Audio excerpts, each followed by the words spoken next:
10 fascinating facts you might not know about the Byzantine Empire. It was known as the Eastern Roman Empire. 1. It was not called the Byzantine Empire until after it fell. The term Byzantine Empire came into common use during the 18th and 19th centuries, but it would have been completely alien to the empire's ancient inhabitants. For them, Byzantium was a continuation of the Roman Empire, which had merely moved its seat of power from Rome to the new eastern capital in Constantinople, today's Istanbul.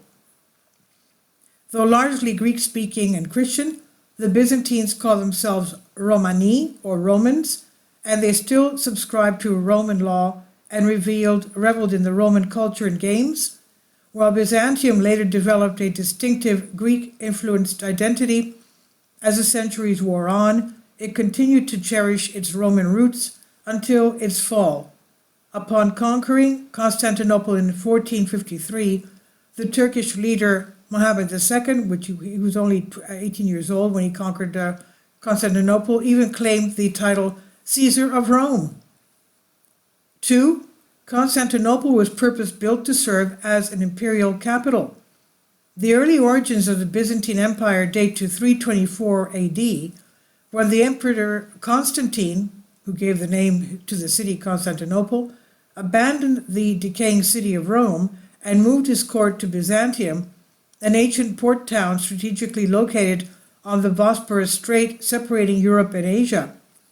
In the span of just 6 years, Constantine converted the sleepy Greek colony into a metropolis complete with forums, public buildings, universities, and defensive walls. He even had ancient Roman monuments and statues brought to cement its status as a world capital. Constantine dedicated the city in 330 AD as Nova Roma, or New Rome, but it soon became known as Constantinople after its creator. 3. Its most influential emperor came from humble origins. Byzantium's rise corresponded with the unlikely reign of Justinian I. Born around 482 AD in the Balkans, he spent his youth as a peasant's son before being taken under the wing of his uncle Justin I, a former swineherd and soldier who later became the Byzantine emperor.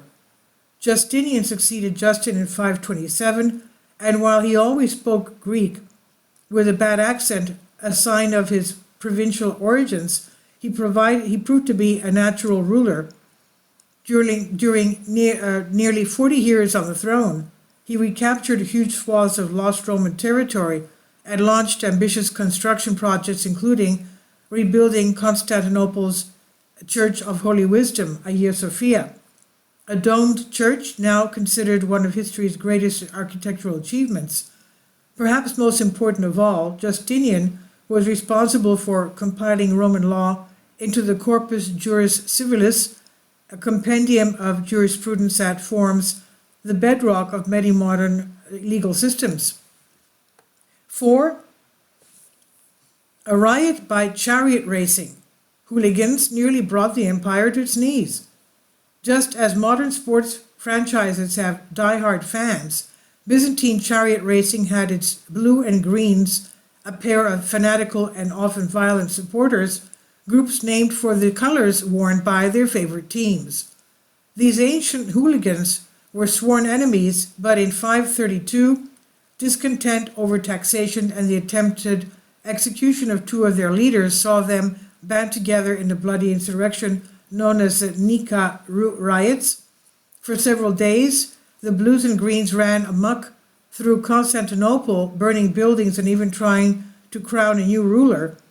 The Emperor Justinian nearly fled the capital, but was dissuaded by his wife, Theodora, who convinced him that it was nobler to fight for his crown. Bolstered by her words, Justinian had his guards block the exits to the city's hippodrome, that's where the chariot races used to take place, which the rioters were using as their headquarters, and then ambushed it with a host of mercenary troops. The result was a wholesale slaughter. By the time the battle ended, the riot was crushed, and the estimated 30,000 people were dead as much as 10% of Constantinople's entire population. 5. Byzantine rulers were known to blind and mutilate their rivals. Byzantine politicians often avoided killing their rivals in favor of carrying out ghastly acts of physical mutilation. Many would-be usurped and deposed emperors were blinded and castrated to prevent them from leading troops or fathering children, while others have their tongues, noses, or lips cut off. Maiming was supposed to prevent victims from challenging for power. Disfigured people were traditionally barred from imperial rule, but it did not always work as planned. The Emperor Justinian II famously had his nose hacked off when he was overthrown in 695, but returned from exile 10 years later and reclaimed the throne, supposedly while sporting a prosthetic golden nose. 6. Its military used an early version of napalm. Byzantium owed much of its military success to the Greek fire, a mysterious incendiary liquid that was used to set enemy troops and ships ablaze. The precise recipe for this ancient napalm has been lost to history. It may have contained everything from petroleum and pine resin to sulfur and saltpeter, but according to description, it is a thick, sticky substance that could be sprayed from siphons or hurled in clay pots like grenades. Once ignited, it could not be extinguished with water and could even burn on the surface of the sea. Number 7. The empire gave rise to the Eastern Orthodox Church. Byzantium was almost always a Christian empire, but over the centuries, its Greek-speaking church developed distinct liturgical differences from the Catholic Church, the Latin-speaking church in the West. The theological tensions finally boiled over in 1054 AD, when a falling out between the Patriarch of Constantinople and the papal delegate led the Eastern and Western churches to issue decrees excommunicating one another. This great schism of the church created two separate branches of Christianity: the Roman Catholic Church in the West and the Eastern Orthodox Church in the Byzantine East. 8. Its capital was sacked during the Crusades. One of the darkest chapters in Byzantine history began in the early 13th century, when Christian warriors assembled in Venice for the Fourth Crusade. The Crusaders were supposed to sail for the Middle East to seize Jerusalem from the Muslim Turks, but due to cash shortages and friction with the Orthodox Byzantines, they were persuaded to make a detour to Constantinople to restore a deposed emperor to the throne. After a deal to fund their expedition to the Holy Land fell through in 1204, the Crusaders carried out a bloody sack of Constantinople, burning the city and carting off much of its treasure, art, and religious relics. They also carved up much of the declining Byzantine Empire and installed a Latin ruler.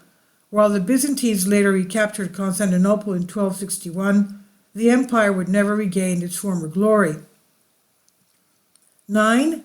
The invention of the cannon helped bring about the empire's fall.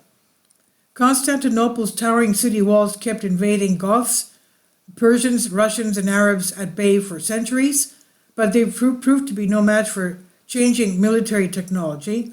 In the spring of 1453, having already conquered most of the Byzantine frontier, Ottoman Turks, under Sultan Mehmed II, laid siege to the capital with a collection of cannons specially designed by a Hungarian engineer.